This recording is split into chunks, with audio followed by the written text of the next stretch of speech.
चलते हैं महाभागवत पांडवों के पावन चरित्र का, जो समस्त मल पाप का नाश करके श्री कृष्ण चरणारविंद की प्रीति प्रदान करता है।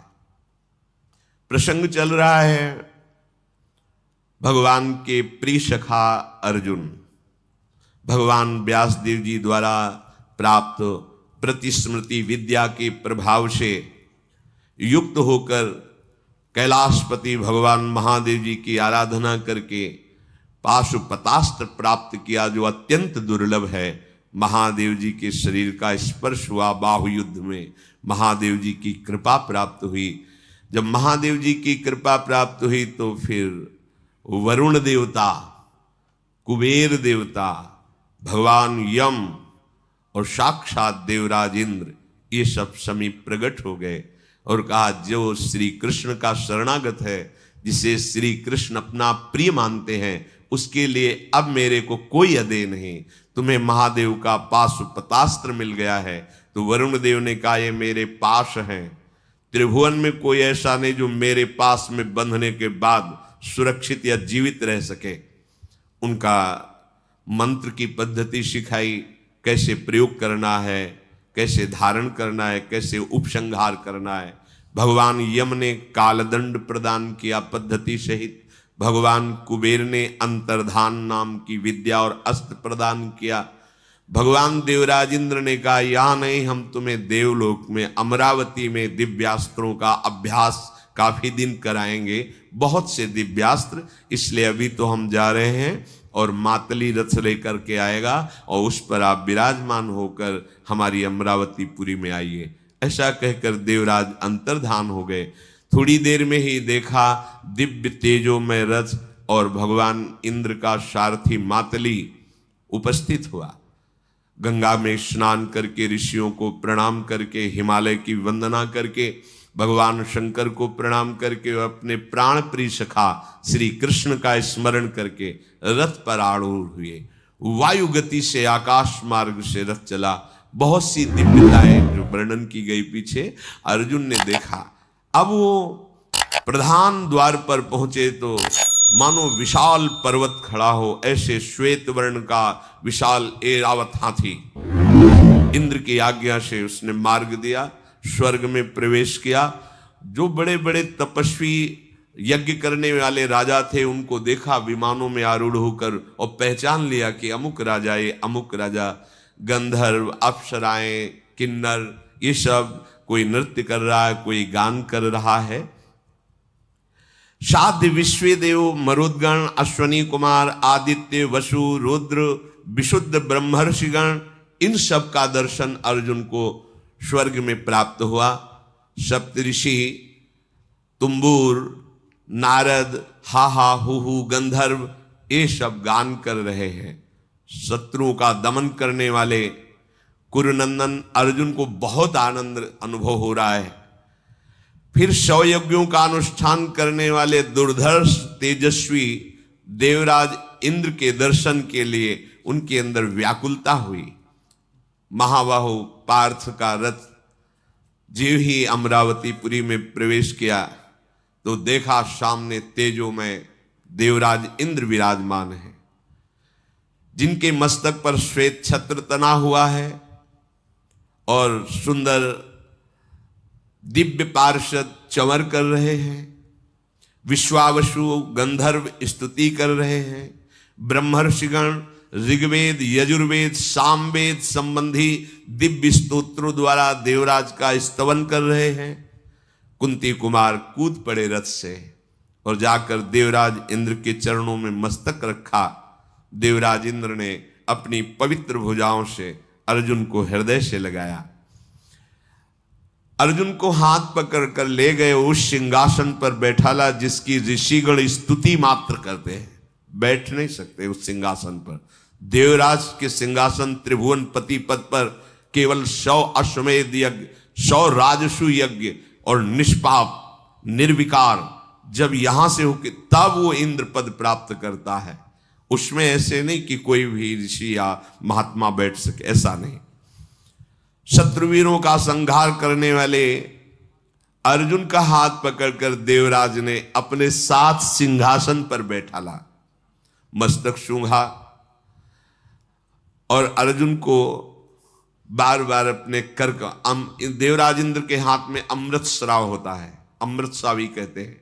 वो ऐसे ऐसे बहुत अपार बल की वृद्धि हो रही, बड़ा आनंद अनुभव हो रहा है अर्जुन को। वृत्तासुर का वध करने वाले, वज्र को धारण करने वाले अर्जुन के मुख का स्पर्श करते, जैसे कोई अपने बालक को दुलार करता है, ऐसे देवराज इंद्र वज्रधारी इंद्र के द्वारा बार बार दुलार करते देखकर पूरी सभा आश्चर्यचकित हो रही कि ऐसा सम्मान अमरावतीपुरी में देवराज इंद्र ने आज तक किसी का नहीं किया जैसा अर्जुन का किया। अर्जुन सिंहासन पर देवराज इंद्र के बराबर बैठे हुए हैं, उसी सिंहासन पर गंधर्वाद शाम गान कर रहे हैं। घृताची, मेनका, रंभा, पूर्वचित्ती, स्वयं प्रभा, उर्वशी, मिश्रकेशी, दंडगौरी, वरुथनी, गोपाली, सहजन्या, कुंभयोनी, प्रजागरा, चित्रसेना, चित्रलेखा, सहा, मधुश्वरा, ऐसी सहस्त्रों अप्सराएं इतनी सुंदर कि एक ऋषि को मोहित करने के लिए एक ही अप्सरा काफी। वो ऋषि जो शब्द, स्पर्श, रूप, रस, गंध पर विजय प्राप्त कर चुके हैं, वो नृत्य कर रही है। तदनंतर देवराज इंद्र का अभिप्राय जान करके देवताओं और गंधर्वों ने पूजन सामग्री लाकर सिंहासन पर बैठे हुए अर्जुन का पूजन किया। अर्घपाद्य देवताओं से प्राप्त कर रहे हैं अर्जुन। इंद्र भवन में पूजा करके फिर उनको पधराया गया। देव समुदाय पूजन कर रहा है अर्जुन का, ये बड़े बड़े ऋषि जन देख रहे हैं। सबके मन में हो रहा है ऐसा कौन सा तप अर्जुन ने किया है जो ये बात मिल रही है। जैसे देवराज इंद्र का पूजन, ऐसे देवता पूजन कर रहे हैं अर्जुन का। महाराज देवराज इंद्र हाथ पकड़ करके अपने भवन में ले गए। रात विश्राम हुई। प्रातः अर्जुन से कहा कि तुम्हें यहां दिव्यास्त्र प्राप्त करने के लिए भगवान व्यास देव जी ने भेजा है। जिसके प्रिय मित्र श्री कृष्ण, उसके लिए कुछ दुर्लभ नहीं। देखो शास्त्रों में जैसे लिखा है कि मुझे परमेष्ठी पद नहीं चाहिए ब्रह्मा का, मुझे देवराज इंद्र का पद नहीं चाहिए, योग की सिद्धियां नहीं चाहिए, फिर मृत्यु लोक का सम्राट पद की क्या बात। हे हरि, मुझे आपके चरणों की सेवा चाहिए। जो प्रभु श्री कृष्ण का भक्त है वो इतना महान है कि ब्रह्मा जी भी नमस्कार करते हैं। देवराज इंद्र पद क्या है तो मायाकृत ही ना, समय के अनुसार ही है, इसके बाद बदल जाएंगे देवराज। देवराज एक पद भी है, किसी व्यक्ति का नाम नहीं है। परमेष्ठी जैसे एक पद है, जैसे प्रधानमंत्री पद है, ऐसे ही इंद्र पद है, बहुत से बदलते रहते हैं। पुरंदर इंद्रदेव के यहां 5 वर्ष तक अर्जुन ने निवास किया।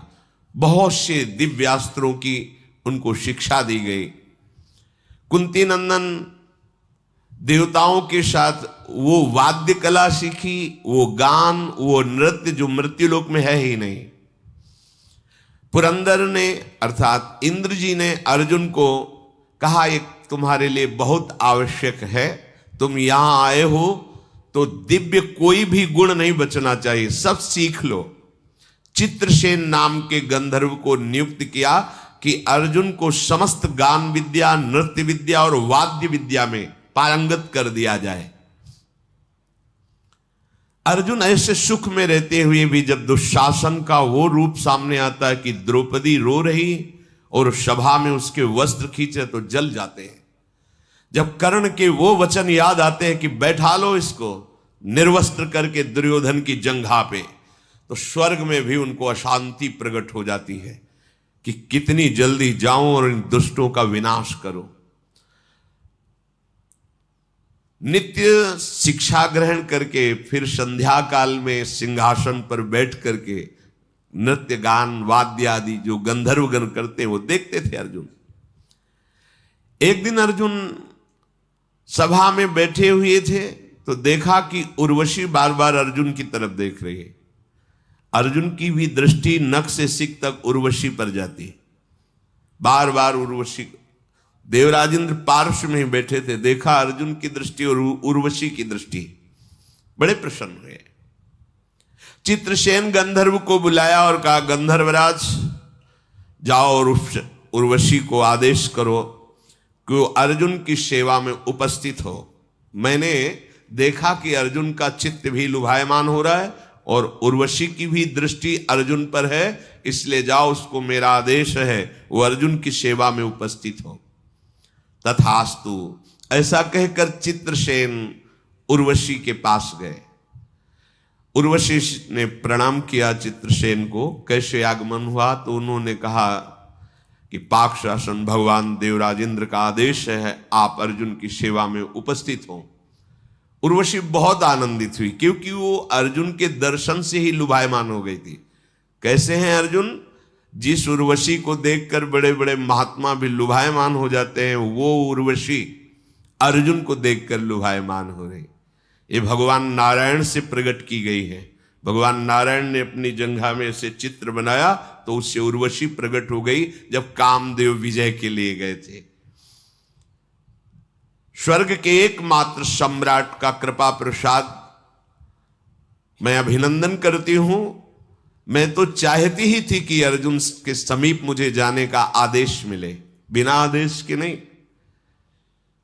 मैं श्री शील स्वभाव मनोहर उत्तम व्रत इंद्रियों को संयम में रखने वाले और यहां देवताओं में सम्मान प्राप्त करने वाले अर्जुन की सेवा में जरूर जाऊंगी। वीरवर अर्जुन को मैं अच्छी तरह जानती हूं, उर्वशी ने कहा। अर्जुन को मैं ऐसा सुख प्रदान करूंगी कि उनको लगेगा कि स्वर्ग में जाने का सुख क्या है। बड़े भाव में भर करके, बहुत आनंदित होकर के चित्रसेन को वापस किया। अब वो तो दिव्य देवी है, वो जहां से चलती हैं वहां बादल पर्दा करते हैं। कोई जिसको देखने का आदेश वही देख सकता है। स्वर्ग में भी सब ऐसे नहीं कि उर्वशी को देख सके। और उनके मुख से ऐसी सौरभ प्रकट होती, सुगंध प्रकट होती है कि योजनों वातावरण सुगंधित और उन्मादकारी हो जाता है। मैं महेंद्र की आज्ञा से अर्जुन के सद्गुणों का चिंतन करके उनको सुख प्रदान करूंगी, ऐसी भावना से गई। संध्या का समय, चंद्रोदय धीरे धीरे प्रकट हो रहा है, चांदनी छिटक रही है। अब उर्वशी के स्वरूप का क्या वर्णन हो, तो दिव्य अप्सरा है, स्वर्ग की शोभा है। मानो काम को चुनौती देती हुई, सुंदरता का विस्तार करती हुई प्रसन्न मुद्रा में वो अर्जुन के महल में पहुंच गई देव मार्ग से। अत्यंत बहुत सुंदर ओढ़नी ओढ़े हुए हैं, बड़ा श्रृंगार वर्णन है उर्वशी जी का। मन के समान इनकी गति है, जहां जाना है वहीं पहुंच गए। पांडु कुमार अर्जुन के महल में प्रवेश हुआ उर्वशी का। द्वारपाल से सूचना दी कि अर्जुन को सूचना दो कि अप्सराओं में श्रेष्ठ उर्वशी देवराज इंद्र की आज्ञा से आपकी सेवा में उपस्थित हुई है। यह हमें बताना चाहते हैं कि भगवान श्री कृष्ण का भक्त कितना हृदय से बलवान होता है। मतलब यहां जो बात है वो बहुत बड़ी बात है। अर्जुन तुरंत निकले, दे ही देखा उर्वशी को तो नेत्रों से पहले प्रणाम किया, फिर समीप जाकर के जैसे पंचांग गुरुजनों को प्रणाम करते से घुटने टेक कर उनके चरणों जल गई उर्वशी। ये क्या है? क्योंकि वो दूसरे भाव से आई हुई थी। अर्जुन बोले, हे देवी, तुम्हारा हमारे हृदय में जो स्थान है वो तुम्हें कैसे बताऊं? मैं तुम्हारे चरणों में बार बार मस्तक रखकर प्रणाम करता हूं, आज्ञा कीजिए, मैं तुम्हारा एक सेवक हूं, मैं क्या सेवा उपस्थित करूं? अर्जुन के बात सुनकर उसका हृदय बहुत संतप्त हुआ और अपने हृदय को संभालते हुए कहा, मैं स्वयं अपनी इच्छा से नहीं आई हूं, गंधर्वराज चित्रसेन ने देवराज इंद्र की आज्ञा से मुझे भेजा है और वो तुम्हारी सेवा की आज्ञा की है, इसलिए मैं आई हूं। अर्जुन, तुमने जैसे शब्द निकाले वापस करो, ऐसे शब्द मत बोल देना, क्योंकि उस भाव में चरणों में प्रणाम करना, हाथ जोड़ के खड़े होना, ये सब नहीं होता। मैं एक उद्देश्य लेके आया हूं तुम्हें सुख प्रदान करने के लिए। विशाल नेत्रों वाले इंद्र कुमार, मैं एक अप्सरा हूं, मेरा उसी भाव से तुम स्वागत करो। ये देवी कहना, प्रणाम करना, ये सब नहीं। मैंने देखा तो सभा में तुम हमारी तरफ देख रहे थे, बहुत सी अप्सराएं थी, मेरी तरफ क्यों देखा? देवराजेंद्र का आदेश है, उसका तुम्हें भी पालन करना चाहिए। शत्रुदमन, मैं तुम्हारी सेवा के लिए आया हूं, मेरा मन बहुत इस समय विचलित है, इसलिए बहुत सावधान होकर हमारे सामने चेष्टा करो। सामर्थ्यशाली देवी कोई साधारण थोड़ी, बहुत सावधान होकर वाणी बोलिए, चेष्टा कीजिए। ये प्रणाम मुद्रा है वाणी। स्वर्गलोक की दिव्य सुंदरी उर्वशी की बात सुनकर अर्जुन ने कान में उंगली डाली। नहीं नहीं, एक शब्द भी ऐसा मत निकालना जो मैं सुन ना पाऊं। हे सौभाग्यशालिनी, मैं जो बात कह रहा हूं तुम उसे ध्यान पूर्वक सुनो। जैसे गुरु पत्नी सदैव पूज्या होती है, ऐसे ही आप हमारे सामने पूज्य हो। जैसे माता कुंती पूज्या है, वैसे ही तुम हमारे सामने पूज्य हो। जैसे माता सची पूज्या है, वैसे ही तुम हमारे सामने पूज्य हो। एक भी शब्द कोई ऐसा न निकाल देना जो मैं सुन ना पाऊं। उर्वशी ने कहा, तो आप बताओ फिर मेरी तरफ क्यों देख रहे थे, सभा में क्यों देख रहे थे? हां, मैं तुम्हें सत्य कहता हूं, तुम महाराज पुरुरवा की सेवा में थी और पुरुरवा हमारे पूर्वज हैं। तो मैं यही देख रहा था कि यही देवी हमारी पूर्वज है, जिससे हमारे वंश का प्रादुर्भाव हुआ। ये मैं बार बार देखकर तुम्हें मानसिक प्रणाम कर रहा था। हे आनंदमयी देवी, तुम पूर्ववर्ष की जननी हो, इसलिए कुंती माता से बिल्कुल हल्का भाव हमारे हृदय में नहीं आ सकता। कुंती माता से बढ़कर मैं तुम्हें पूज्य भाव से देखता हूं, अन्यथा कोई शब्द नहीं, अन्यथा कोई चेष्टा नहीं। मैं तुम्हें गुरु भाव से देख रहा हूं, आप हमारे वंश को उत्पन्न करने वाली है। उर्वशी ने कहा, तुमने हमारे हृदय को जलाया। देवराज की इंद्र की आज्ञा से मैं आई हूं, अब भी तुम्हें अवसर देती हूं। ये बात दोबारा मत निकालना। तुम नहीं जानते हो, मैं देवी हूं, मैं अप्सरा हूं। पुरु वंश के कितने नाती पोते आए और हमको उनकी सेवा में भेजा गया। तुम्हें कोई अपराध नहीं लगेगा, मैं अप्सरा हूं और इस समय मैं तुम्हारे प्रति आसक्त हूं। मेरे अंदर मदनाग्नि जागृत हो चुकी है। अर्जुन, मुझे स्वीकार करो। ये बहुत बड़ी बात है। देवराजेंद्र ने आदेश किया है, स्वर्ग की जैसी रमणीयता में उर्वशी जी स्वयं प्रेरणा कर रहे और अर्जुन जी अपनी निष्ठा में। ये बात तो बड़े बड़ों के होश उड़ा देने वाली। विश्वामित्र जी तपस्या में मगन है, उर्वशी जी नहीं, मेनका जी ने होश उड़ा दिए, तपस्या से वृत्ति उनकी हटा दी। और यहां साक्षात उर्वशी एकांत समय स्वर्ग की रमणीयता और बार बार आग्रह करे कि मैं तुम्हारी भक्त हूं, इस समय मैं मदनाग से युक्त हूं, इंद्र ने आदेश किया, मुझे स्वीकार करो। अर्जुन ने कहा, अनिंदिते, मैं सत्य वचन कह रहा हूं। दिशा और विदिशा की अधिष्ठात्री देवियां मेरे इस वचन का अनुमोदन करें। माता कुंती, माद्री और सची और आप, इतना भी अंतर मेरे हृदय में नहीं है। तुम पुरवंश की जननी हो, परम गुरु स्वरूपा हो। इसके अलावा मैं एक भी शब्द नहीं बोलूंगा और कोई शब्द सुनना नहीं चाहूंगा। आप कृपा करके जैसे आई हूं वैसे ही वापस हो जाइए। अर्जुन की बात सुनकर के उर्वशी क्रोध से कांप उठी। कामा संजायते क्रोधा, भयंकर क्रोध उत्पन्न हुआ और टेढ़ी नजर करके कहने लगी, तुमने ऐसा ही समझ लिया कि हम आए तो तुम स्वीकार करो या ना स्वीकार करो। जाओ, मैं तुम्हें शाप देती हूं, नपुंसक हो जाओ। बहुत बड़ी ये बात है। जाओ, मैं तुम्हें शाप देती हूं, नपुंसक हो जाओ, पुरुषत्वहीन हो जाओ, तुम्हारे अंदर पुरुषत्व ही ना रहे। अर्जुन वैसे ही प्रणाम की मुद्रा में खड़े हैं और अंतर्धान होकर चली गई। चित्रसेन के समीप गई और जाकर पूरी बात बता दी। अब तो अर्जुन बहुत उदास हो गए। पुरुषत्वहीन भला महाभारत कैसे कर सकता है, महान युद्ध कैसे कर सकता है, इतने दिव्यास्त्र प्राप्त किए और उसने शाप दे दिया पुरुषत्वहीन हो जाओ। मेरा सारा का सारा प्रयत्न व्यर्थ हो गया। अर्जुन मन में बहुत उदास है कि अब क्या हो सकता है, जब पुरुषत्व ही नहीं तो कैसे हो सकता है। चित्रसेन जाकर के सारी घटना देवराज इंद्र को बताई। इंद्र ने तत्काल अर्जुन को बुलाया और कहा बहुत अच्छा हुआ।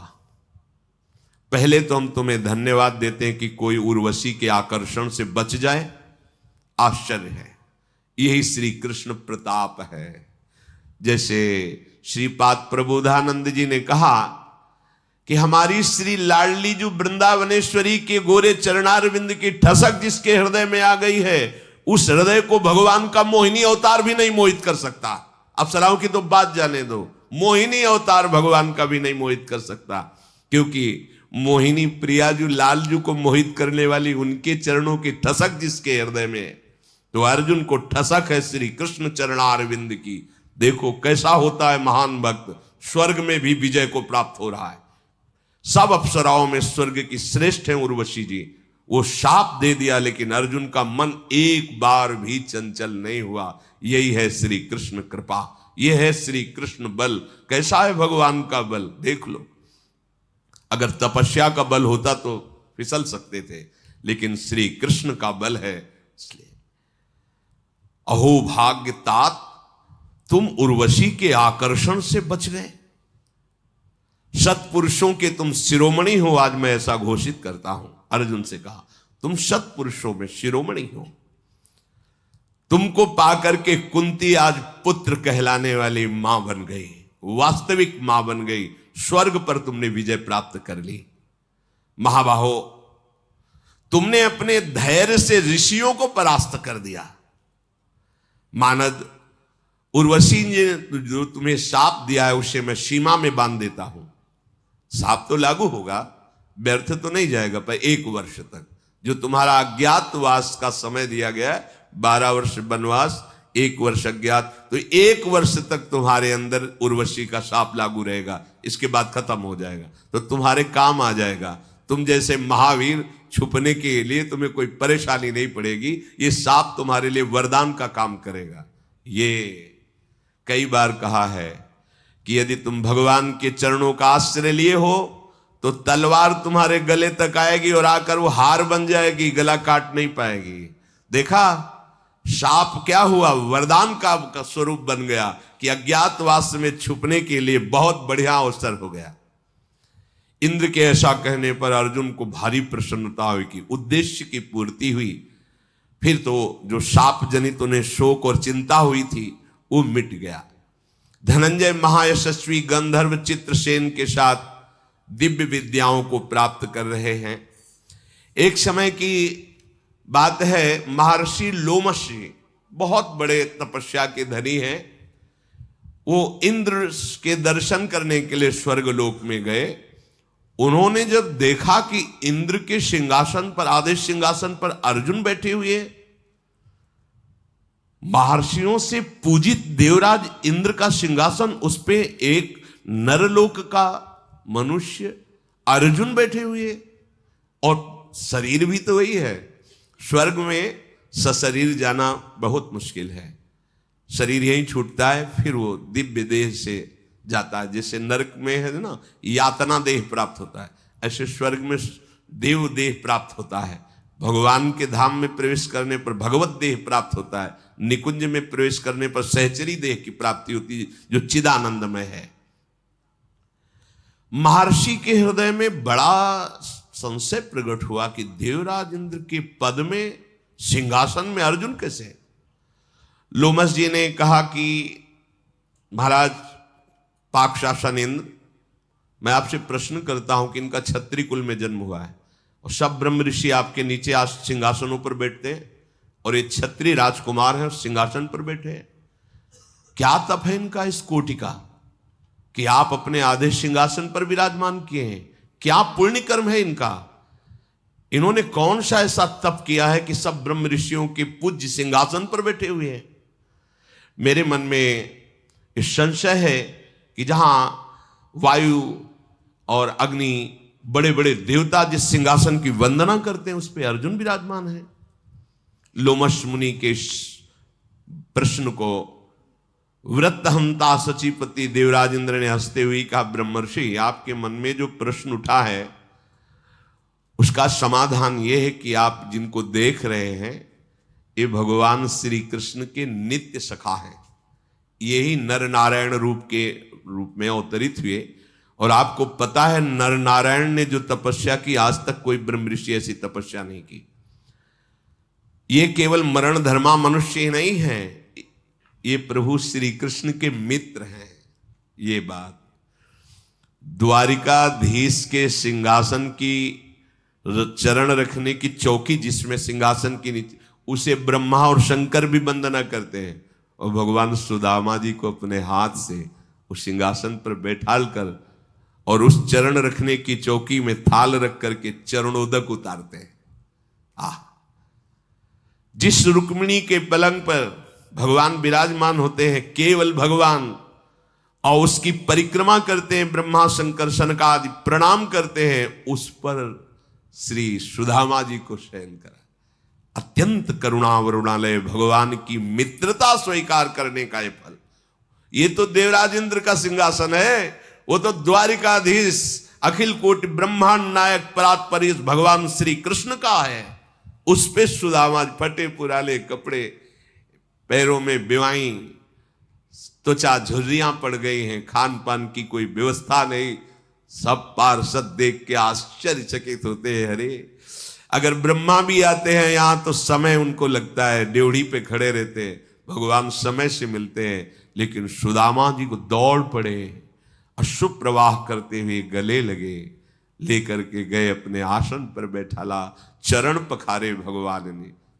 अगर आप श्री कृष्ण को अपना मित्र मान लें, सब समस्याओं का समाधान हो जाए। आप दुनिया को मित्र मान रहे हो, छल कपट युक्त है, स्वार्थ खत्म हुआ तो वही मित्र तुम्हारी हत्या कर देगा, वही मित्र तुम्हें ठग लेगा, वही मित्र तुमसे बात नहीं करेगा। लेकिन हमारे प्यारे प्रभु ऐसे हैं कि सैकड़ों अपराध कर दो और घूम के देखोगे तो वैसे ही बांह फैलाए, वैसे ही खड़े, आजा मैंने तो छोड़ा नहीं, तू ही तो छोड़ के गया, लौट आ मेरे समीप आ जा।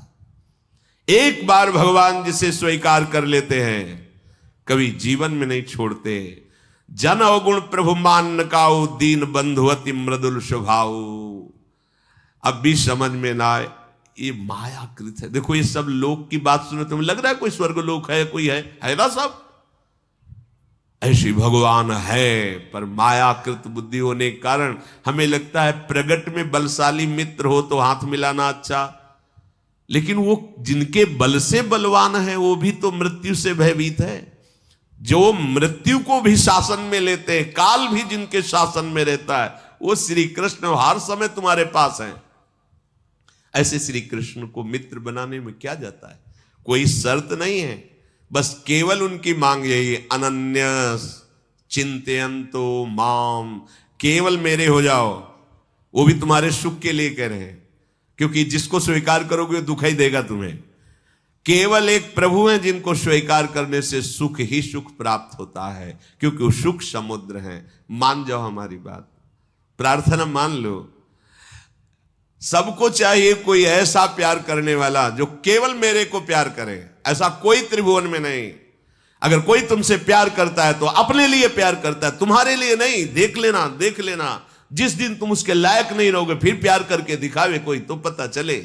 नहीं नहीं, जिस दिन तुम्हारा शरीर उसके योग्य नहीं रहेगा, जिस दिन जिस स्वार्थ की पूर्ति के लिए तुमसे हाथ मिलाया था वो स्वार्थ नहीं रहेगा, उस दिन वो गली में नहीं आएगा जिसमें तुम रहते हो। ये संसार का स्वरूप है। और जिस दिन कोई तुम्हें साथ नहीं देगा उस दिन ये प्यारा मित्र तुम्हारे सामने खड़ा मिलेगा। ये श्री कृष्ण हर समय तुम्हें दिखाई देगा कि वो फिर आप कैसे उन्मत्त होगे। अस्त्र में ताकत ही नहीं है कि वो तुम्हें छेद सके, जिसके मित्र श्री कृष्ण है। औषधि जो तुम्हें ठीक करती है वो इन्हीं के बल से ठीक करती है। जो कुछ भी हो रहा है सब बलों के बलवताम भगवान श्री कृष्ण है। इनको प्यार करने के लिए क्या तुम्हें चाहिए? ये अगरबत्ती धूप बत्ती तो हमारी भावनाएं हैं, इनको केवल तुम्हारा प्यार चाहिए, हृदय चाहिए। हे कृष्ण मैं आपका, इससे बड़ी कोई भेंट नहीं है, इससे बड़ी कोई पूजा नहीं, इससे बड़ा कोई योग नहीं है। आप मेरे हो, आप मेरे हो, मस्त हो जाओगे। आपको कैसे, बस वही बार बार समझ में नहीं आ रही आपके।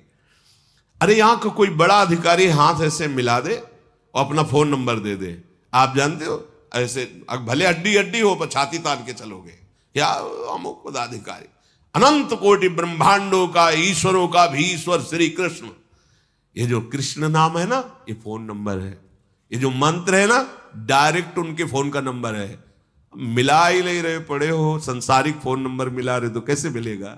जो मंत्र मिला है निज मंत्र, शरणागत मंत्र, जानते हो सीधे फोन नंबर है, सीधे आप जब के तो देखो तुम्हारे सामने वो होंगे, बात करो उनसे।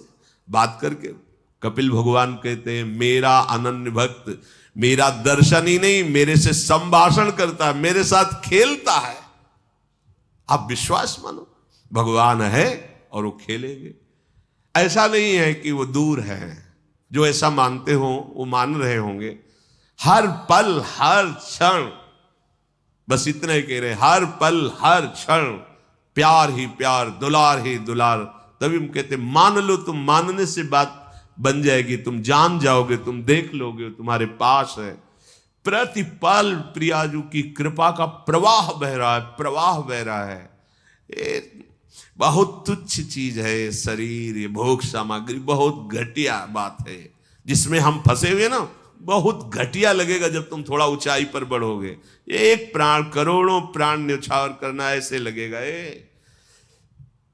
अरे संसारिक प्यार में लोग प्राण भी न्यौछावर कर देते, फिर प्रियालाल के प्यार में ये पार्थिव प्राणों की क्या बात है? इनको स्वीकार कर लो। ये हम नहीं कि आप घर बार त्याग, इनको डाल लो। जो तुम कर रहे हो ना उनमें इनको भी डाल लो, बीच में थोड़ा इनको भी। भाई होता है कि हम ये व्यापार कर रहे हैं, बोले साइड में एक व्यापार और डाल लो ना, उसमें घाटा होगा तो ये तो पूर्ति हो जाओ। इसमें घाटा है नहीं, इस व्यापार में मुनाफा ही मुनाफा। एक बार कृष्ण कहोगे, अविनाशी नाम है, ये समस्त पापों को भस्म करके तुम्हारी सदगति करेगा। बड़े बड़े हिसाब किताब करने वाले कलम रखे रह जाएंगे कि कृष्ण नाम का फल दें तो क्या दें। डाल लो थोड़ा व्यापार, ये भी डाल लो। आप जो कर रहे हो करो, जैसे रह रहे हो रहो, बीच में राधा नाम का व्यापार डाल लो। परम धन राधा नाम क्या जाता है?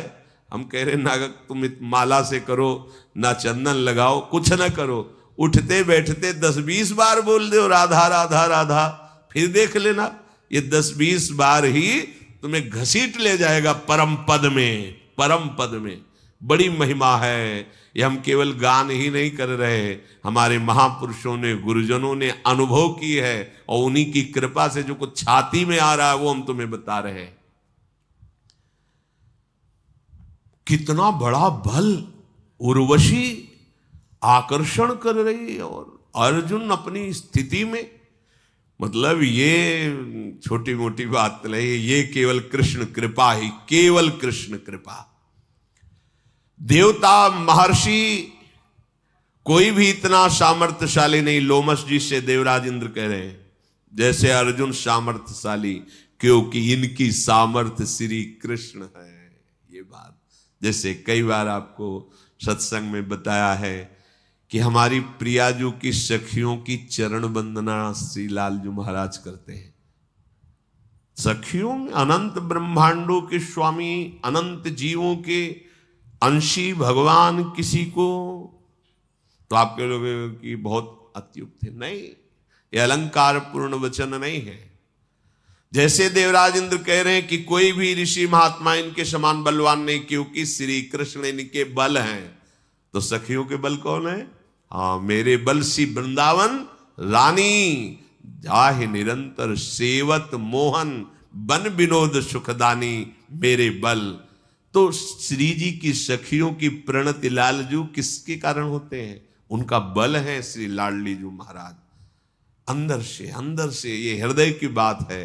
स्वामी जी के चरणों का आश्रय, ये हर चरित्र से आपको बल मिलेगा, शिक्षा मिलेगी।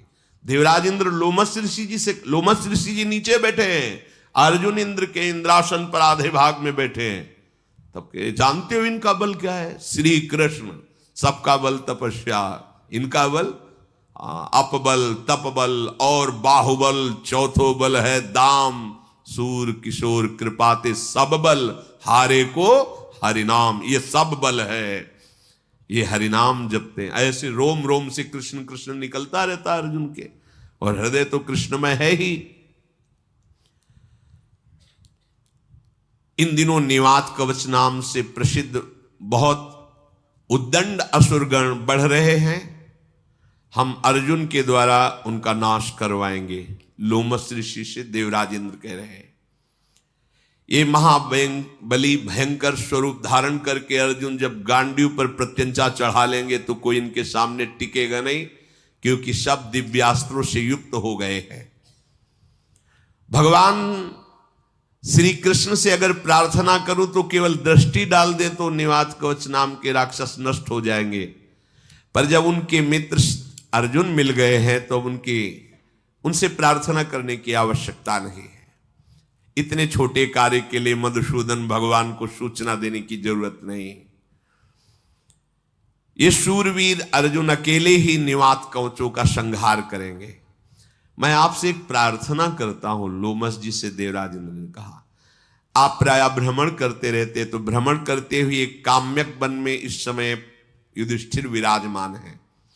आप वहां चले जाइए और वो अर्जुन की बात सुनना चाहते। कैसे? 5 वर्ष हो गए हैं, तो उनको जाके बता दीजिए कि अर्जुन ने देवताओं के समस्त दिव्यास्त्रों को प्राप्त कर लिया है, और नृत्य वाद्य गीत जो पृथ्वी लोक में नहीं है वो सब पारंगत चित्रसेन गंधर्व के द्वारा इनको कर दिया गया है। शत्रुदमन, आप अभी जो समय वनवास का बकाया है तीर्थयाटन करो, समय आने पर अर्जुन तुम्हारे पास पहुंच जाएंगे, वो बहुत सुखपूर्वक हैं। ऐसी सूचना देवराज इंद्र ने लोमस जी को देने की कही कि आप जाकर के जहां युधिष्ठिर आदि विराजमान हैं वहां उनको दीजिए। महामुने, और मैं चाहूंगा कि आप मंत्र बल से पांडवों को सुरक्षित रखें। वहां जहां तीर्थ यात्रा करें आप उनके साथ रहें, तीर्थों में तीर्थों का परिचय दें कि अमुक अमुक तीर्थ, और उनकी सुरक्षा करें।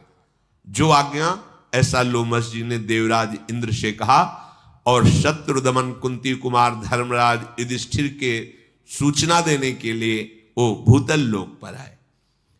इधर धृतराष्ट्र जी ने जब ये सुना कि स्वर्ग में विराजमान है अर्जुन भगवान व्यास देव जी से, तो धृतराष्ट्र जी ने संजय को बुलाया। बहुत प्रिय है संजय, बहुत हृदयस्थ है संजय, ये सारथी हैं धृतराष्ट्र के।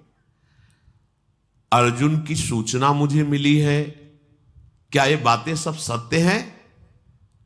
और देखो तो संजय, मेरा ये मूढ़ बुद्धि पुत्र दुर्योधन विषय भोग में है और पांडव संचय कर रहे हैं बल, ये पाप पूर्ण लगता है, मेरे वंश का विनाश ही कर देगा। ये दुर्बुद्धि दुर्योधन एक दिन सारे भूमंडल का सर्वनाश करा देगा। मैंने सुना है कि महात्मा पांडव कभी हंसी में भी झूठ नहीं बोलते। अरे जिनकी ओर से अर्जुन जैसा योद्धा, उन महाराज युधिष्ठिर को सम्राट पद प्राप्त होना क्या, देवराज इंद्र पद प्राप्त हो जाएगा। मेरा दुर्भाग्य बढ़ रहा है संजय, ये दुरात्मा मेरा पुत्र मृत्यु के वशीभूत हो गया है। मैं दिन रात जलता रहता हूं, गांडीव धनवा अर्जुन का सामना कौन कर सकता है इस भूमंडल पर। ये कर्ण तो बहुत बोलता है, ये अर्जुन के सामने टिक नहीं सकता, क्योंकि अर्जुन जी दिव्यास्त्र प्राप्त किए और भीष्म जी उनसे लोहा ले सकते हैं, क्योंकि भीष्म को भी गंगा जी ने वही सब प्रदान करवाया जो अर्जुन को प्राप्त है। पर अंदर से भीष्म जी बहुत पांडवों को प्यार करते हैं, इसलिए रहेंगे मेरे पक्ष में, आशीष देंगे पांडवों को। भीष्म जी विजय प्राप्त कर सकते हैं पर असंभव, क्योंकि उनका हृदय पांडवों के प्रति प्यार भरा है। पर्वत शिखर पर गिरने वाला वज्र भले भी चूक कर दे, पर किरीटधारी अर्जुन के गांडीव से चलाए हुए बाण से कोई बच नहीं सकता। मैं बहुत जल रहा हूं, मेरे हृदय में घबराहट हो रही है, मैं क्या करूं संजय, मुझे कोई उपाय बताओ। राजेंद्र, मैंने सुना है कुंती कुमार अर्जुन ने देवाधिदेव महाशंकर को भी युद्ध में संतुष्ट कर दिया है।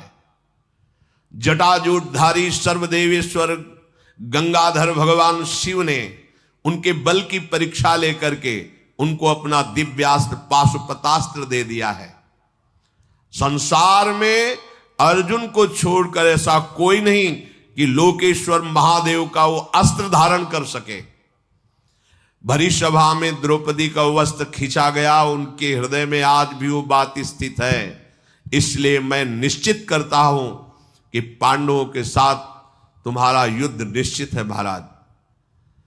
जिस समय दुर्योधन जांग ठोक कर और खोल करके दिखा रहा था द्रौपदी को, और भीमसेन ने फड़कते हुए प्रतिज्ञा की थी कि यहीं से जांग तोड़ूंगा, वो बात परम सत्य होगी, कोई नहीं बचा सकता। सभी पांडव भगवान श्री कृष्ण की कृपा से सुरक्षित हैं, अभी किसी को कुछ नहीं कष्ट हुआ। मेरा विश्वास है कि आप स्वयं जाइए और पांडवों को विनय पूर्वक अपने पक्ष में कर लीजिए, तो ही बच सकते हो, अन्यथा नहीं। धृतराष्ट्र ने कहा कि संजय, ये कर्ण बहुत कठोर बोलता है, इसने और आग लगा दी, द्रौपदी को गलत गलत बातें बोली। मेरी हिम्मत तो नहीं कि मैं पांडवों के सामने जाकर बात कर सकूं, जितना उनका अपमान हुआ है। मंत्रियों सहित मेरे पुत्र और इनका साथ देने वाले भूमंडल के सब राजा अब तो निश्चित मरेंगे, मुझे ऐसा लग रहा है। धृतराष्ट्र जी बड़ी चिंता में हैं। इधर देवराज इंद्र के आदेश से लोमश जी वहां पहुंचे जहां महाराज युधिष्ठिर विराजमान है, 10,000 ब्रह्म ऋषियों के बीच में। जब ही देखा कि महान तपस्वी लोमश जी आए हुए हैं, सब खड़े हो गए, उनका स्वागत किया। युधिष्ठिर जी ने पूजन करके उनको आसन पर बैठाया और फिर हाथ जोड़कर कहा, प्रभु, यद्यपि आप महापुरुषों का, संतों का आगमन परम कल्याण के लिए ही होता है, पर मैं जानना चाहता हूं क्या विशेष कोई कारण है आपके यहां पधारने का। लोमश जी ने कहा, मुझे देवराज इंद्र ने भेजा है, मैं स्वर्ग में गया हुआ था, क्योंकि मैं संपूर्ण लोकों में अपने तप के प्रभाव से विचर सकता हूं। मैंने जैसी प्रभुता इंद्र की देखी वैसी ही अर्जुन की देखी। तुम्हारे वीर भ्राता सब्यसाची अर्जुन को देखा कि इंद्र के आधे सिंहासन पर बैठे हुए हैं। मुझे बड़ा आश्चर्य हुआ, मेरे मन में प्रश्न भी खड़ा हुआ, पर उस प्रश्न का समाधान मुझे देवराज इंद्र से मिल गया। उन्हीं की आज्ञा से मैं आया हूं और मैं तुम्हें बता रहा हूं कि तुम्हारे भाई ने वो वस्तुएं प्राप्त की है जो इस भूतल पर क्या किसी देवता के पास भी नहीं। क्योंकि किसी भी देवता के पास अपना अस्त्र है, लेकिन अर्जुन के पास पाशुपतास्त्र, कालदंड, अंतर्धान, वरुण पाश, अब देवराज इंद्र के द्वारा सब दिव्यास्त्र। इंद्र के आदेश से वो बहुत जल्दी आपके दर्शन करने आएंगे, आपको बिल्कुल चिंता नहीं करनी। अर्जुन बहुत सुखपूर्वक हैं। भगवान शंकर का दर्शन, भगवान शंकर का आशीष, कुबेर का आशीष, वरुण देव का आशीष, यम का आशीष, देवराज इंद्र का आशीष और उनके दिव्यास्त्र, ये सब अर्जुन जी को प्राप्त हो गए हैं। और इतना ही नहीं, विश्वावसु के पुत्र चित्रसेन से नृत्य, गीत, सामगान, वाद्य कला में अर्जुन ऐसे प्रवीण हो गए कि भूमंडल पर उनके समान कोई न नाचने वाला, न गाने वाला, न बजाने वाला। उन्होंने मुझे कहा था कि जब आप मनुष्य लोक जाना तो ये सूचना दे देना कि अब आपको आगे तीर्थ यात्रा करनी चाहिए और हमें आदेश किया कि मैं मंत्रों द्वारा आपकी सुरक्षा करूं और तीर्थों का परिचय प्रदान करूं। लोमस जी की आज्ञा से श्री युधिष्ठिर जी का मन बहुत प्रसन्न हुआ और कहा अब आगे आप जिस तीर्थ की यात्रा कहें मैं कहूं। लोमस जी उनको विभिन्न तीर्थों में ले जाते हुए नैमिषारण्य तीर्थ में लाए। वहां गोमती के पुण्य तीर्थों में स्नान कराया और जो ब्राह्मण जन थे बटलोई प्राप्त थी ही सूर्य के द्वारा, जो भोजन चाहो तत्काल तैयार हो जाए, जितने का चाहो उतने का, बस केवल द्रौपदी जी ना पावे। द्रौपदी जी ने जहां पाया फिर बटलोई से कुछ नहीं प्रकट होगा। पितरों को, ब्राह्मणों को, वहां के समस्त ऋषियों को खूब तृप्त किया उसी बटलोई से युधिष्ठिर जी ने। फिर कन्या तीर्थ, अश्व तीर्थ, गो तीर्थ, कालकोटि, वृषप्रस्थगिरी के निवास करने वाले बहुत से ऋषियों के दर्शन। फिर वहां से परम पावन भूमि प्रयागराज आए। प्रयागराज में गंगा यमुना के संगम में स्नान किया। बहुत दिन तक वहीं संगम में रह करके तपस्या, उपासना और ब्रह्म ऋषियों का सेवा, पाप रहित महात्माओं का त्रिवेणी तट पर खूब स्वागत किया महाराज युधिष्ठिर ने। तत्पश्चात पांडवों के साथ ब्रह्मा जी की वेदी पर गए, जो तपस्वी जनों से सेवित है। उन वीरों ने उत्तम तपस्या करके कंदमूल, फल और बहुत सी सामग्रियों द्वारा ब्रह्म ऋषियों को तृप्त किया। अनुपम तेजस्वी प्रयाग से चल करके महाराज युधिष्ठिर राजर्षि गय के द्वारा यज्ञ करके शुद्ध किए हुए उत्तम पर्वत पर, जिसे गया तीर्थ कहते, वहां भी गए। वहां गयसिर नामक पर्वत है और वेद की पंक्तियों से घिरी हुई रमणीय नदी है। महर्षियों से सेवित उस नदी में स्नान किया। फिर वहां भी जो शुक्र, दान, पुण्य आदि बटलोई है ही खूब। फिर ब्रह्म सरोवर पर गए, अगस्त मुनि के द्वारा सेवित ये ब्रह्म सरोवर।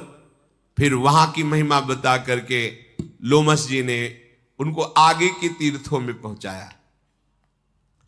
तदनंतर रोग शोक से रहित हेमकूट पर्वत पर, फिर वहां से बड़ी अद्भुत अद्भुत दिव्यता का दर्शन करके नंदा नदी दिखाई कि इस नदी में स्नान करने से कोई रोग नहीं होता और भारी से भारी शोक संकट निवृत्त हो जाता है। कुंती नंदन, इस तीर्थ में जो गोता लगाता है उसके सारे पाप तत्काल नष्ट हो जाते हैं। तुम अपने भाइयों के साथ यहां स्नान करो। नंदा नदी में गोता लगाने के पश्चात कौशिकी तट पर गए, जहां महर्षि विश्वामित्र जी ने बड़ी उग्र तपस्या की थी। युधिष्ठिर ने अपने ब्राह्मणों के साथ, दल बल के साथ उस नदी में स्नान किया और उसी तट पर रुके। लोमस जी ने कहा, ये देवताओं के द्वारा सेवित पुण्य सलिला कौशिकी नदी है। यहां परम पावन विश्वामित्र जी का रमणीय आश्रम है। यहां कश्यप गोत्री महात्मा विभांडक का पुण्य नामक आश्रम है और इन्हीं के तपस्वी एवं जितेंद्रीय पुत्र महात्मा ऋष्य श्रृंग यहां विराजमान रहते थे। उनका ये तपस्या का ऐसा प्रभाव था कि इंद्र नाराज हो गए थे तो वर्षा नहीं कर रहे थे, पर उनके तपस्या के प्रभाव से वर्षा हुई और सब देश सुखी हुए। महाराज युधिष्ठिर ने पूछा, कश्यप नंदन विभांडक ऋषि के पुत्र ऋष्य श्रृंग, हमने सुना है मृगी के पेट से प्रकट हुए थे, तो क्या विभांडक ऋषि ने धर्म विरुद्ध पशु का संयोग किया? तभी तो पुत्र होगा। पशु से संयोग करना तो शास्त्र निषिद्ध है और बहुत बड़ा अपराध है। पशु से समागम मनुष्य शरीर, ये तो बहुत बड़ा पाप है। ऐसा विरुद्ध योनि संसर्ग एक महान तपस्वी कैसे कर सकता है? और एक मृगी इतने बड़े ऋषि के गर्भ को कैसे धारण कर सकती है? अगर ये अशुद्ध कार्य था तो देवराज इंद्र ऐसे कैसे प्रसन्न होकर वर्षा कर सकते हैं? मेरी समझ में नहीं आ रहा। नियम व्रत का पालन करने वाली राजकुमारी शांता ने फिर मृग से प्रकट हुए इन ऋषि को पति रूप में कैसे वर्ण किया? ये वही ऋषि हैं जिनको चक्रवर्ती सम्राट दशरथ जी के यहां वशिष्ठ जी ने बुलाया था और भगवान श्री राम लक्ष्मण भरत शत्रुघ्न का प्रादुर्भाव पुत्रेष्टि यज्ञ से हुआ। इन्हीं को श्रृंगी ऋषि कहते हैं, पर यहां ऋष्य श्रृंग नाम से उनको संबोधन किया गया। लोमस जी ने कहा ब्रह्मर्षि विभांडक बड़े महान तपस्वी और अमोघ वीर थे, अर्थात अभी तक कभी वीर उनका पतन ही नहीं हुआ था।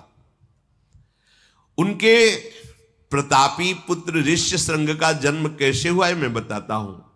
विभांडक मुनि परम पूजनी, महान तेजस्वी, कश्यप गोत्री, कोई भी देवता उनके सामने टिक नहीं सकता, ऐसी प्रचंड तपस्या।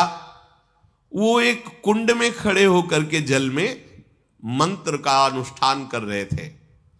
दीर्घ काल तक महान कष्ट सहते हुए मंत्राकार वृत्ति। तस्य रेता प्रचस्कंद दृष्ट्वा अप्सर उर्वशीम। देखो अभी चरित्र सुना, एक तपस्या का और एक श्री कृष्ण मित्र का। श्री कृष्ण अब तपस्या। तस्य रेता प्रचस्कंद दृष्ट्वा अप्सरस मुर्वशीम अपसूप स्पृशतो राजन मृगी तच्चा पिबत तदा। वो जहां जलकुंड में खड़े होकर के मंत्र जाप कर रहे थे, वहीं उर्वशी अप्सरा आ गई और स्नान कर रही थी। शास्त्र निषेध करता है एक बार दृष्टि चली जाए, जैसे आप परिक्रमा लगा रहे हैं, यमुना में कोई माई बहन स्नान कर रही तो दृष्टि संभाली, अगर एक बार चली जाए तो दोबारा नहीं जानी चाहिए। अगर दोबारा उस रूप में देखते हैं तो फिर आपका अंतःकरण मलिन हो जाएगा। अब इतने बड़े महान तपस्वी विभांडक जी कितने एकांत में मंत्र के चिंतन में लगे हैं। अब स्नान से जल का शब्द होता है, तो अचानक दृष्टि गई तो उर्वशी जी स्नान कर रही थी। उर्वशी जी के रूप को देखकर जो अमोघ वीर थे आज संभल नहीं पाए। उर्वशी ने कुछ कहा नहीं, यहां तो अर्जुन के समीप गई थी। श्री कृष्ण बल और तपस्या बल में अंतर है। उनका वो अमोघ वीर इतना मन व्यथित हुआ, कुछ छुआ नहीं, कुछ नहीं कि उर्वशी को जाके स्पर्श, कुछ नहीं, केवल दृश्य देखा, मन विचलित हो गया। तो एक मनोवाह नाड़ी, अगर मन विचलित हो गया तो मनोवाह नाड़ी स्थित ब्रह्मचर्य को भी स्खलित कर देती है। वीर स्खलित हो गया और वीर उसी कुंड के जल में, और वो लहरों से किनारे आ गया। इतने में एक मृगी प्यास से व्याकुल थी तो जो जल पिया तो एक देव कन्या थी। लोक सृष्टा भगवान ब्रह्मा जी ने उसको अपराध विमोचन के लिए कहा था, किसी अपराध से किसी मुनि का अपराध कर दिया था तो ये मृगी का उन्होंने श्राप दे दिया था। तो उन्होंने कहा था जब तुमसे एक ब्रह्म ऋषि का वीर तुम्हारे उदर में जाएगा और एक ब्रह्म ऋषि ही प्रकट होगा तो तुम मृग योनि से मुक्त हो जाओगी। तो वास्तविक ये देव कन्या थी। ब्रह्मा जी की वाणी अमोघ है, दैव का विधान अमोघ है। उसके उदर में वीर गया और ये श्रृंग एक सींग बालक प्रकट हुआ। अब वहीं आसपास रहते तो जब बालक को देखा तो विभांडक ऋषि ने ध्यान के द्वारा देखा ये तो मेरा ही बालक है, मेरे ही। तपस्या में संलग्न रहने वाले बनवासी श्री विभांडक ऋषि ने ऋष्य श्रृंग को अपने पास दुलार प्यार करके पालन पोषण करने लगे। एक सींग होने के कारण उन्हें श्रृंगी ऋषि ऋष्य श्रृंग कहा गया। उन्होंने जीवन में ना तो कभी किसी स्त्री को देखा था ना कभी किसी पुरुष को, केवल अपने पिता को देखा था बस। और वो मृगी जन्म देकर ही पधार गई थी, इसलिए उनका स्वाभाविक ब्रह्मचर्य था, कोई चिंतन ही नहीं था। चक्रवर्ती सम्राट महाराजा दशरथ जी के मित्र थे लोमपाद अंग देश के राजा। इन दोनों में यह हुआ था जिसके पहले संतान होगी वो एक दूसरे को देगा। तो महाराज दशरथ के शांता नाम की कन्या हुई थी जो इन लोमपाद अंग देश के राजा को उन्होंने दी थी। इनके स्वभाव में थोड़ा सा रुद्र भाव आ गया था, तो ब्रह्म ऋषियों से उन्होंने कटु व्यवहार कर दिया। वो नाराज होकर इनके यहां से चले गए।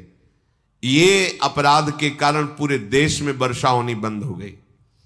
देखो, जब धर्म का और भजन करने वालों का, सतशास्त्रों का अपमान होता है तो किसी और को दंड देने की जरूरत नहीं, प्रकृति दंड देने लगती है। फसल पक्की खड़ी है, ओले और पानी गिर गए, नष्ट हो गया। जब पानी की जरूरत है तो सूखा है, और जब पानी की जरूरत नहीं तो पानी, उल्टा प्रकृति दंड देने लगती है। अब इनके यहां वर्षा ही नहीं हुई, अब तो घबरा गए, बहुत भयभीत हुए और ब्राह्मणों को एकत्रित किया और पूछा कि मेरे से क्या अपराध बन गया। तो उनमें से एक श्रेष्ठ महर्षि खड़े हुए, उनका, राजेंद्र, ये जो वर्षा नहीं हो रही, तुमने ब्राह्मणों का अपमान ब्रह्म ऋषियों का किया, जब तक तुम प्रायश्चित नहीं करोगे तुम्हारे यहां वर्षा नहीं होगी। हाथ जोड़कर कहा कि महाराज, अनजाने में या राज भाव के अभिमान में कोई गलती हो गई तो आप ऋषियों को क्षमा करना चाहिए। मेरे अपराध के कारण सारी प्रजा भूखी मरे, आप सब दयालु हो। तो उनका इस समय तपस्या में सबसे बढ़ चढ़ करके विभांडक ऋषि के पुत्र श्रृंगी ऋषि, ऋषि श्रृंग हैं, उन्होंने आज तक कभी स्त्री देखा नहीं है। यदि आप उनको किसी भी तरह सम्मान पूर्वक लाओ और अपने सिंहासन पर विराजमान करो, अभी वर्षा हो जाएगी, दूसरा कोई उपाय नहीं। राजा लोमपाद ब्राह्मणों के चरणों में बार बार प्रणाम करके अपनी राजधानी में आए और विचार किया कि ऐसे महातपस्वी को कैसे लाया जा सकता है। राजा, मंत्री और ब्राह्मणों से सलाह की कि क्या उपाय हो सकता है। तो उनमें एक बहुत प्रवीण मंत्री ने कहा कि अगर कोई चतुर युवती उनके पास जाए, उन्होंने कभी स्त्री नहीं देखा, और फंसा करके आपके सिंहासन तक ले आवे तो वर्षा हो जाएगी। राजा ने अपने दरबार की प्रधान वैश्या को बुलाया। वो बहुत वयोवृद्ध थी और उसके शासन में शास्त्रों 9 युवतियां राज सेवा में नृत्य, वाद्य, गान, कला आदि की।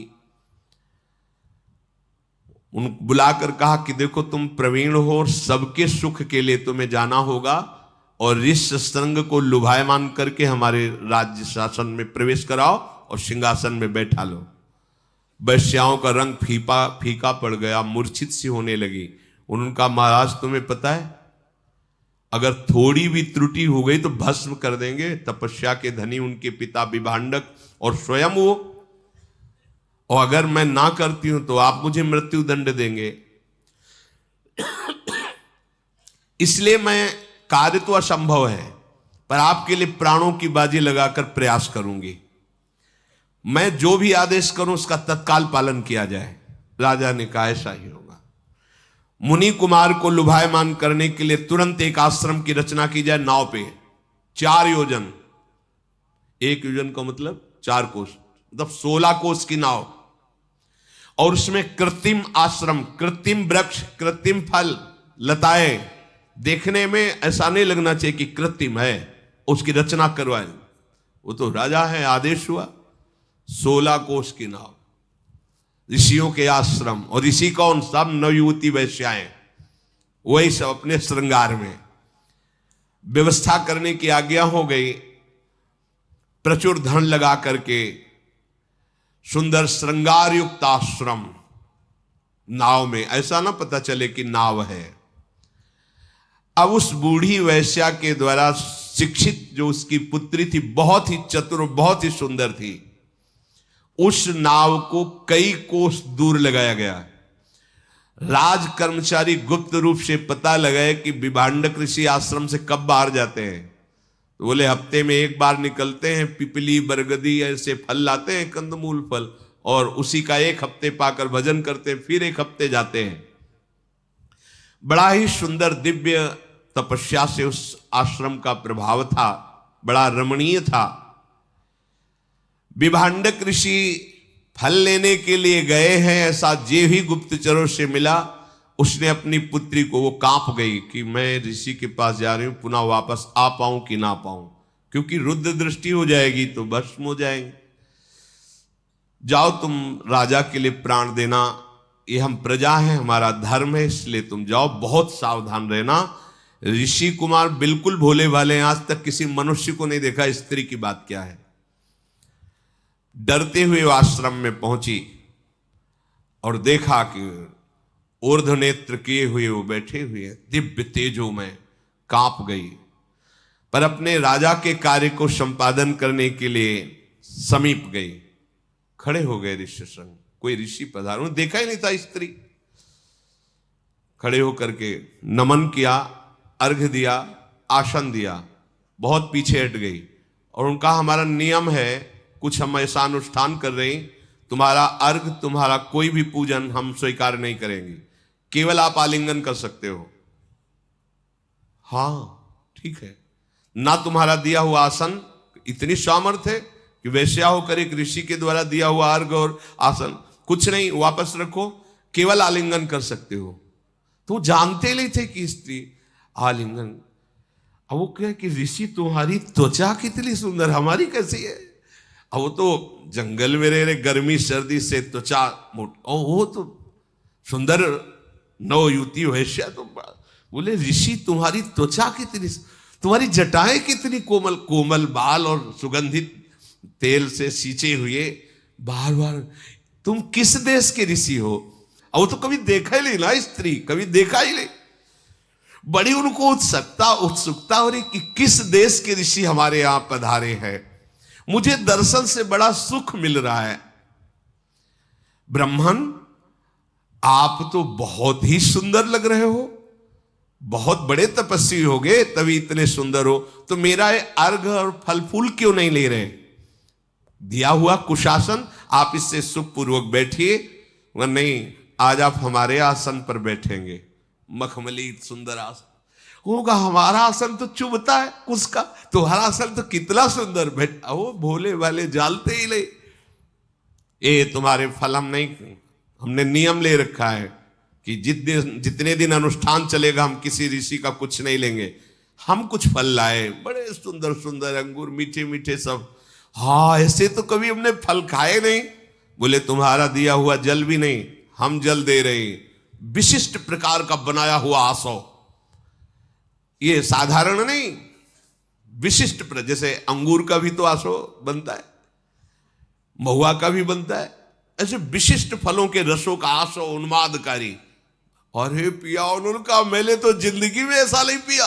वो बड़े आनंदित हो रहे। और हे ऋषि, ये भूमि डोलती नजर आ रही है, वो आसो पिए हुए, बार बार हृदय में आलिंगन। और दूर एक गुप्तचर खड़ा है कि विभांडक ऋषि कितनी दूर है, कितने समय वापिस होंगे।